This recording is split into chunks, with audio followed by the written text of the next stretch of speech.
everyone, welcome to What Valerie Makes. I'm Valerie, and today I'm going to be talking about my 5 favorite sewing makes, and after 3 years of sewing my own clothes, what I've learned.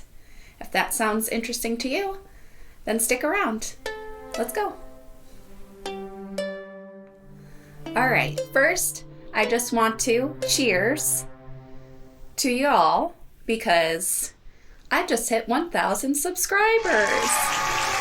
Thanks so much, and I wanted to celebrate this video with a little Negroni, so cheers to y'all, and hopefully maybe you're sipping on something, maybe a little tea, a little coffee, a little Pinot, whatever it is. Cheers to you guys, and thanks for being here.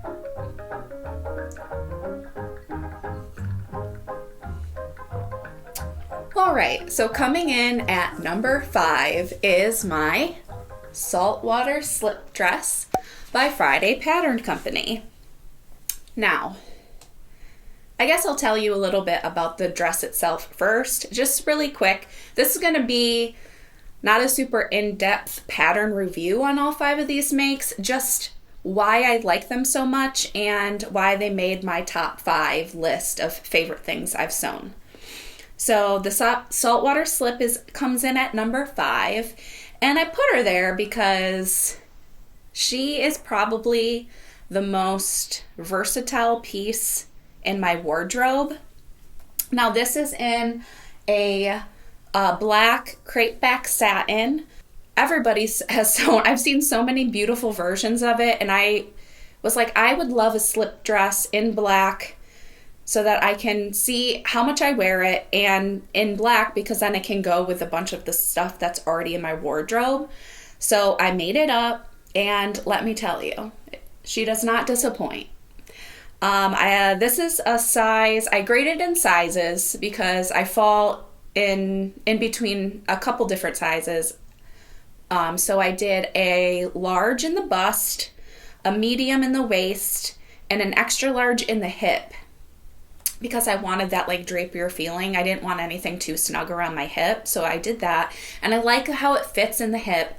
I will probably just do a medium at the top and the bust and the waist next time, just because I find that it's a tiny bit roomy, but because she's so versatile, it doesn't really matter. I style it so many different ways. I pair it with like a t-shirt over top and a leather jacket. I've paired it with like a jumper over top or a really cozy sweater. I've worn it with like a mesh top underneath to like kind of dress it up a little bit, and I've worn it with some heels. I've worn it with like white sneakers. I've worn it with my Doc Martens. I love this dress. It's like the perfect like everyday dress, but you can also like dress it up. So if you want to like go out to dinner later, all you got to do is like change your whatever you have on underneath and you're ready to go. So the Saltwater Slip Dress, it comes in at number 5 because the most versatile item in my wardrobe. So number 4 is my Lander pants. Now I've made 2 versions of these pants, and my first version I just did in like a rust color needle cord with the button up closure, and I really liked that version, but I really like after a while of unbuttoning the front, I'm a little lazy, and I'm like, I want to try the zipper expansion because I really love the fit of them, like how it fits over my hips and like the straight leg. So I like and the big pockets. So I really love the style of the pants, but I wanted to do the zipper version, or the zipper hack, I should say. And so I got this pink non-stretch denim from, I really don't remember where I got this pink denim from. But I love a pink pant, and this is like a light pink, and sometimes it's hard to pick up on camera. It kind of comes off almost white. That's how light this color is, but it's like a pink, just like a pale pink. So yeah, I made the size 12 in these, but I will say that I have to I have to take in the waistband. But I'm so pleased with with these and how they fit. I did the zipper expansion, which you can get on their website. If you have bought the pattern, you can get, I think it's $7, something like that. Pretty inexpensive. But, yep, I got the zipper expansion pack. I love the big patch pockets on the front, and just lined it with some fabric I had in my stash. But I also played around with like the embroidery setting on my sewing machine, and I made these like little flower embroidery on the back pockets in this really cute green thread. I love pink and green together. That's one of my favorite color combinations, and so I put the green thread on the back of these pants. Now, I will say I have worn these a lot, and I feel like this denim was not cheap, but it is starting to like wear out in the legs, which makes me a little sad. But I'm going to wear these as much as possible this spring and summer, and I'm very happy with these. So that comes in at number 4. And also, who doesn't love a nice pair of pink pants? Let's add some fun to our wardrobes, right? Number 4, the Lander pants. So number 3 and number 2 are neck and neck. But I think I'm going to say number 3 is my... Number 3 is my Pansy dress. And this is a Rosary Apparel pattern. And for my Pansy dress, I was lucky enough to get one of the kits that was available when the pattern was released. And Janelle, who owns and runs Rosary Apparel, puts together these really cute, like thrifted fabric kits that when she releases a new pattern. And they go so quick, but I was right there. Got it. I was so excited. The fabric is a beautiful bed sheet. And Janelle thrifts all of her materials for the kit. And I was so happy to get this print. It's so beautiful. It's super romantic. I couldn't be happier with this fabric choice that I got. And I did make a size 14. I will say that it fits me very nicely. I would probably size up in the bodice or make maybe a broad back adjustment to my next version, just to give myself a little bit more of mobility in my arms. Not that I'm going to be like, well, maybe. I might be doing that in this dress. But that is one of the things that I will be doing in my next version, is probably making a broad back adjustment on the back of that pattern piece. But let me tell you, not only is it a beautiful pattern, a beautiful fabric, but it makes my list because I don't think I have ever had a more delightful sewing experience. Now, no matter what kind of pattern you're doing, I feel like sometimes I'm always unpicking something. You know, as long as if it's not like a basic, like I haven't unpicked like a t-shirt that I've made before, but I also have unpicked a t-shirt that I've made before. But this, I cut out the fabric. It was beautiful. I sat down, I sewed the entire thing in one day. I didn't have to unpick one thing. Everything went as it should. And I had this beautiful dress as an outcome. That has never happened to me. So I think not only does it make my list because it's beautiful, the fabric's beautiful, I am so excited to wear it in the spring. I did kind of make it at the end of the season last year, and then like winter hit us, and boy did it hit us. So I cannot wait to start wearing this dress. But the joy of sewing it, I'm just like, this was such a delight. It was so pleasant to sew. So that is definitely why it makes my list. And also anything I can do to support Janelle, I felt like it was the least that I could do. It was the least I could do. I want to support her as much as I can because, you know, really has inspired me to sew. And I felt like anything that I can do to support her and her channel and her business, that I really want to do, because she brought all of this to my world. So number 3 is the Pansy Dress. All right, so coming in at number 4 is the Tilly and the Buttons Marnie Dress. Now, when I saw this pattern get released, I could not help but fall in love with this version right here. I was like, I love the length of this dress. I love the fabric of this dress, the whole mood, the whole styling. That's what I want to wear. And so I was lucky enough to vacation in London in October, and I went to the knitting and stitching show, and Tilly and the Buttons was there. And I was fangirling when I went there, because I talked to Tilly a little bit about how much that I love her patterns and just her channel in general, and I bought this pattern from her and a few other books. So a few of her books.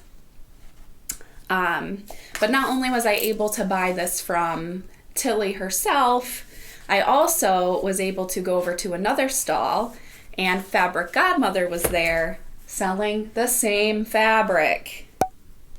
So I was like, I get to buy the pattern from Tilly herself, and then I get to buy the Fabric Godmother fabric from Fabric Godmother. I do love this dress. It's beautiful. But I think the whole story behind the pattern and the experience of sewing it makes it my number 3. So actually, it's my number 2. 4, 3. No. 5, 4. 3, 2. Guys. Now, I did make the size 3, and it is a very oversized dress and shirt. So there is a lot of wiggle room. If you're unsure, you probably can size down. The only thing that is a little bit that I would probably change next time is, again, I have like maybe a broad back adjustment, or just size to the size 4. But I've worn this a ton, and it's not uncomfortable. And even when I do, like, get down in it, I'm fine. That's just like one small thing where I'm like, there's a little tightness. But again, it's not a big deal to me. I still wear it. It's still super comfortable. But yeah, number 2, the Marnie Dress. Now, the moment y'all have been waiting for. Dramatic pause.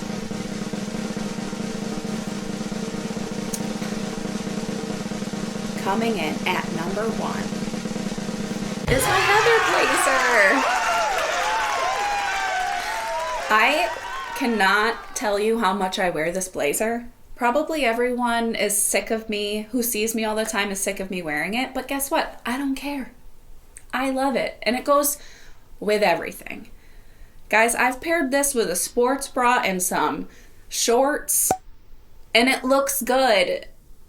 It looks great. I'll put a picture of that, because I just it's so good. I love it very much. But I made the size medium. I also shortened it because I'm 5'2", so I did shorten it, which meant I shortened the pocket pattern as well. So the pockets are a little shorter than the normal pattern, and I shortened it probably like an inch and a half max. So not too much, but other than that, I made it as is. The sew along is a must watch while you're sewing it. I think this was my first pattern that I was able to really feel like I knew what I was doing, if that makes sense to you. So I think back, so that would be after 2 years of sewing. This was my first piece that I felt super confident in, that I was like, oh, this. And even though I had never made a blazer before, I didn't really, and I felt a little bit intimidated, but after, like, I watched the whole video first and I felt confident. And if you're unsure, or if you're like, I don't think that I could make a blazer, start with the Heather blazer, because it is such a dream. And if you like, and it's an oversized fit, it's not a tailored blazer, but also, like, you got to start somewhere. And actually, I prefer the look of an oversized blazer. So this comes in at number 1 for just how much I've worn it. It's been a lot. I've worn it so many times. But I will talk about the fabric. Now, this is a linen cotton blend, and it's a Robert Kaufman fabric. And it has like multicolored specks in the weave.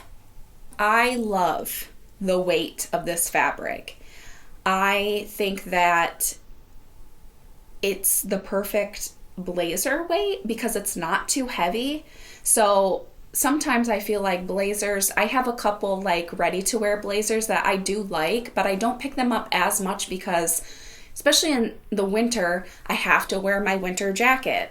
So like putting a heavier blazer and then your winter jacket over it, it's just too much. Like, I just feel, and I know it's cold out, but I am a sweaty person. So it gets to be too much. But not this blazer. It's perfect. I put this on, winter jacket on, and you're good to go. And then you can take your jacket off and still be warm with a blazer. I love this piece, guys. It's so good. The fabric and the pattern just go together perfectly, in my opinion. I also did a little, I had this vintage self-covered button kit, which was fun to use. But so I did a little self-covered. What are they called? Fabric covered? Guys, it's over there. I'm not gonna look. You know what these are. Fabric covered. Fabric covered? That's true, fabric covered, but what's the name of them? Anyway, you know. No, it's this. But yes, a perfect sew, and just, I've worn it a ton. So, number 1. And then I gotta throw in a quick honorable mention. I sewed something this past year that I have nonstop used, and I'm gonna put a picture of it right here while it was fresh and super nice looking. I've got it with me and we can compare, but here's the beautiful picture of my making backpack by Noodlehead.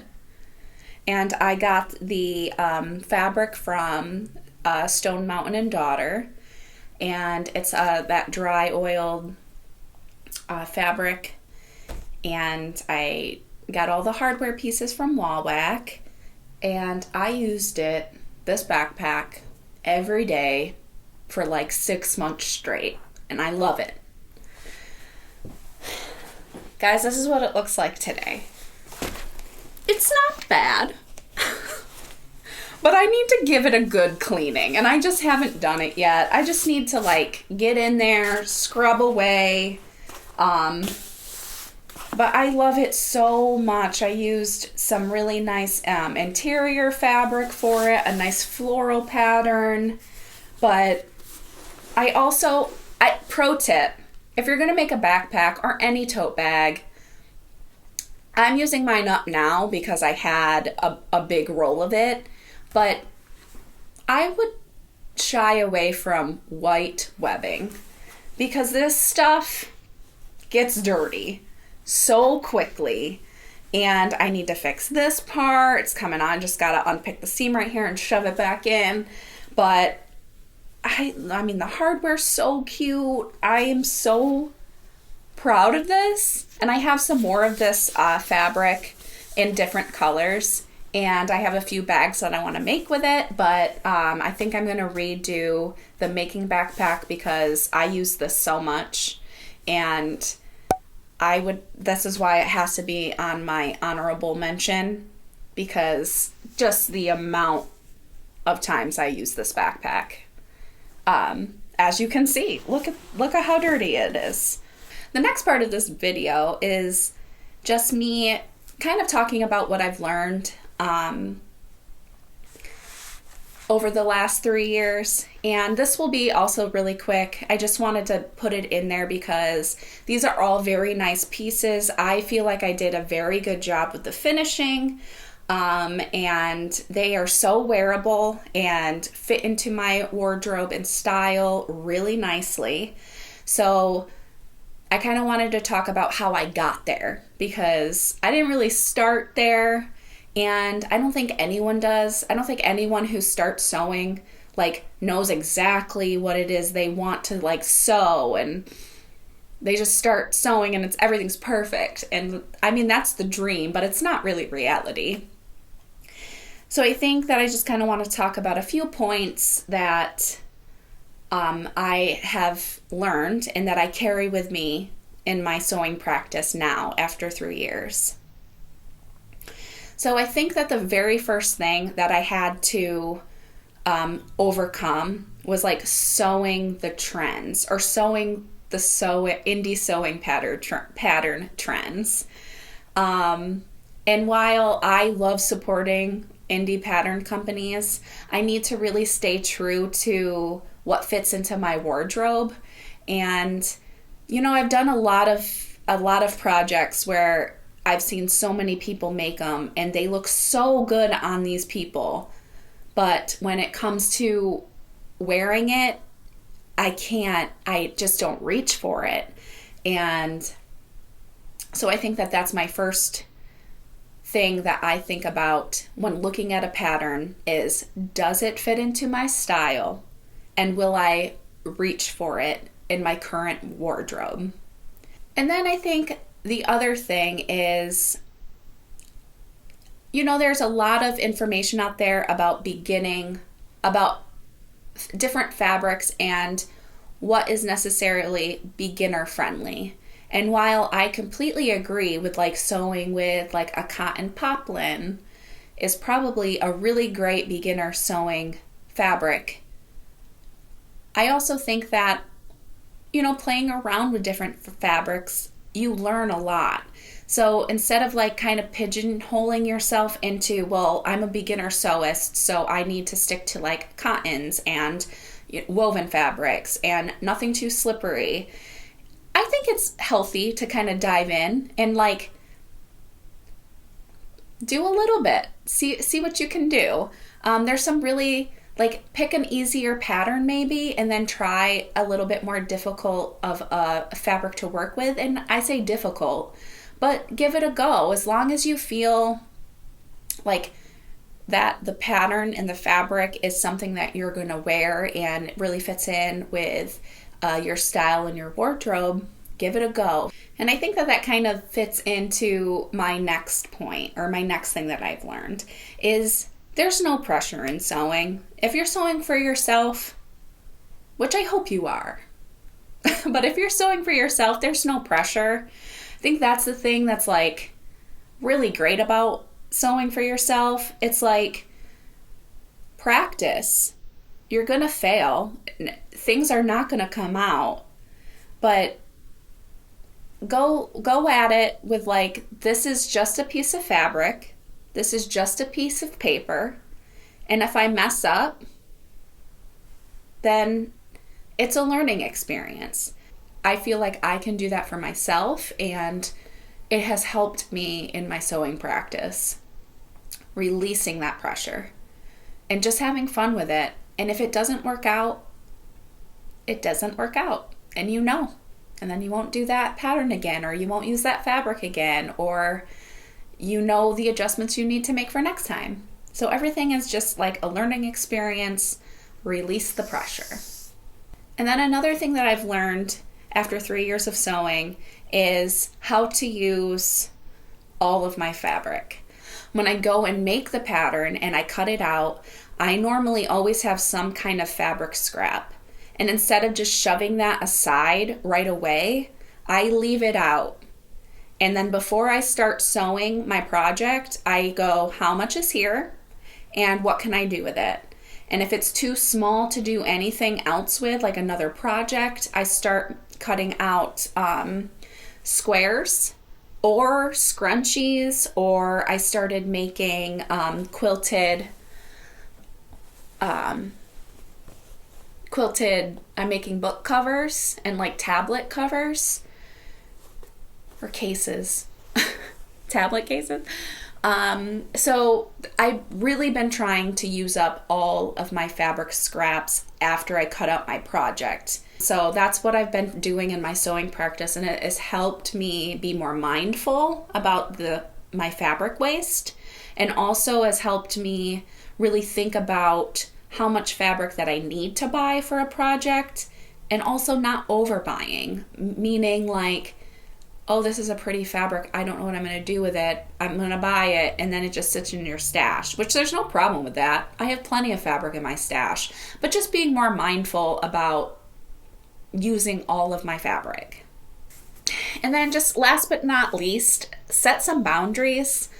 I feel like I sew for me, and while I have made some stuff for my husband, I've made some stuff for like my sister, and I made that quilt for my new nephew that's about to arrive. I also think that people do know that I sew, and I don't want to say they assume that I can like hem curtains for them, but I have been asked about hemming things or making things, and while it's like I'm tempted to say yes because I feel like it makes me feel good that people know that I have a skill and want to pay me to fix something for them, or commission me to make things for them, and I like that makes me feel good. But also I know that as soon as I do that, it starts to become more of work. And as long as I can, I want to make sewing not work. And I want to make sewing like my fun thing that I do for myself. I think before I go, people always like to know what I'm wearing. So again, this is my number one make. This is my heather blazer, and I'm also just pairing it with some thrifted items today, and it's just a black turtleneck and this really pretty floral skirt that I got at the thrift store. So that's what I'm wearing today, and thank you guys so much for being here, and until next time, bye.